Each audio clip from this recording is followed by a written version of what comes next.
Dear students, I welcome you back to your educational channel, Learn and Educate. Now let us continue with our law series, Code of Civil Procedure 1908. In the past, we have learned up till section 24, and let us continue with the section 25. Section 25, Power of Supreme Court to transfer suits. Subsection 1. On an application of a party, after notice to the parties and after hearing such of them as it desire to be heard, and the Supreme Court may, at any stage, if satisfied that an order under this section is expedient for the end of justice, direct that any suit, appeal, or other proceedings be transferred from a High Court or other civil courts in any one state to a High Court or other civil court in another state.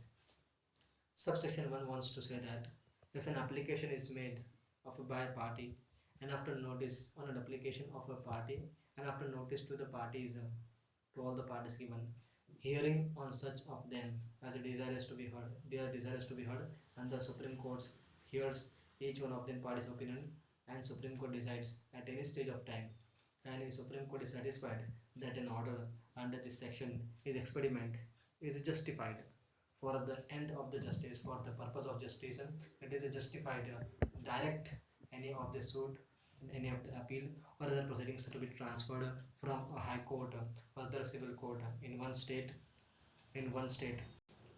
to high court or other civil court in another state. What has happened? Supreme Court has a jurisdiction till the India. Yes.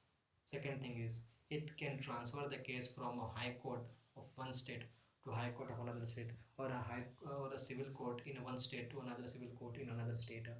This inter-state transfer of the cases will be done by the Supreme Court if based on the jurisdictions and it is satisfied for the purpose of justice, it will transfer the appeal, suit or proceedings.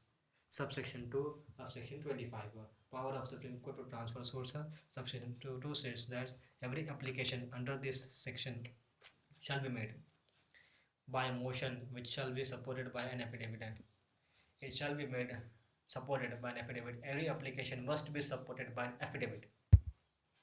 Subsection 3 of section 25, power of Supreme Court to transfer suits. The court to which the suit, appeal or other proceeding is transferred shall subject to any special directions in the order or transfer either retried or proceed from the stage at which it was transferred to it.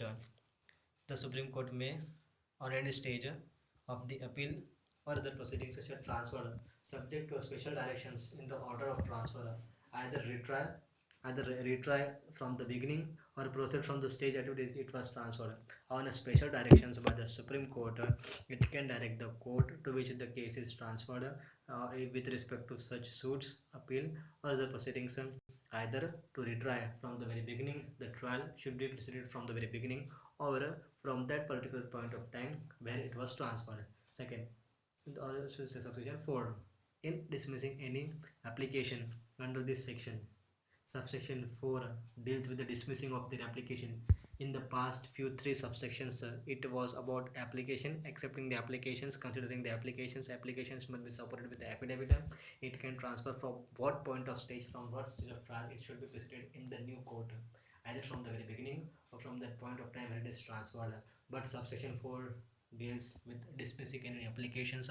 Under this subsection, the Supreme Court is of the opinion the application was vexatious or frivolous, order the application to pay by way of compensation to any person who has opposed the application such sum not exceeding 2000 rupees as it considered appropriate in the circumstances of the each case. If one party makes an application for the transfer of the suits before the Supreme Court may direct that particular person who has made the application, the Supreme Court may direct the applicant to pay a fees, a sum of not more than 2000 rupees to the other person appropriate in this circumstance of the case. Subsection 5. Subsection 5 deals with the law applicable to any suit, appeal, or other proceedings are transferred under this subsection shall be the law which the court in the suit appeal or other proceedings was originally instituted or to have to such source appeal or proceedings. Subsection 5 says that the law which is applicable to any suit, appeal, or proceeding transferred under this section shall be the law which is the court in the suit.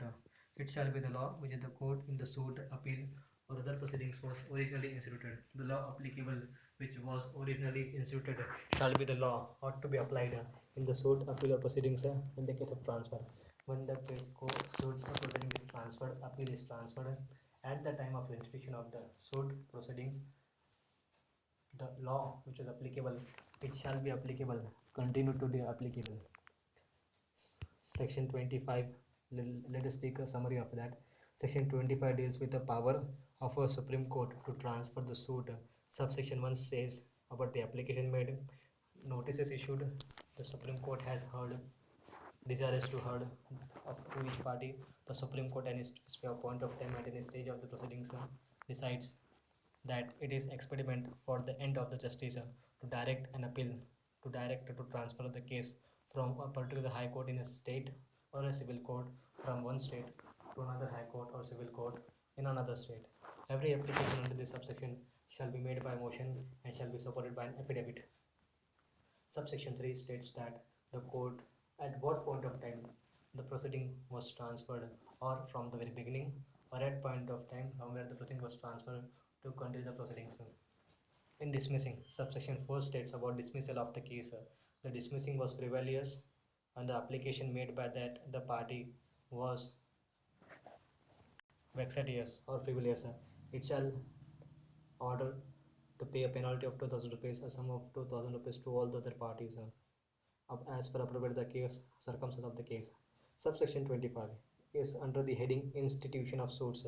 Every suit shall be instituted by the presentation of a plaintiff or in such other manner as may be prescribed. In every facts, in every plaint submitted by the plaintiff, facts should be supported by the affidavit. The affidavit is in the form as prescribed in Order 6 of Rule 15A. Affidavit, the form of affidavit is mentioned in Order 6 of Rule 15A. Summons and recovery. Subsection 20, Section 27. Summons to defendants. Where a suit has been duly instituted, a summons may be issued to the defendant to appear and answer the claim and may be served in a manner prescribed. The defendant has to appear and answer to the claims. Then such notice is given is called a summons. Summons to defendant shall be issued within 30 days. On such within 30 days from the date of institution of suit, within 30 days from the institution of suit by the plaintiff in the form of plaintiff, then such suit within the 30 days of filing such suit, the summons to the defendant shall be issued.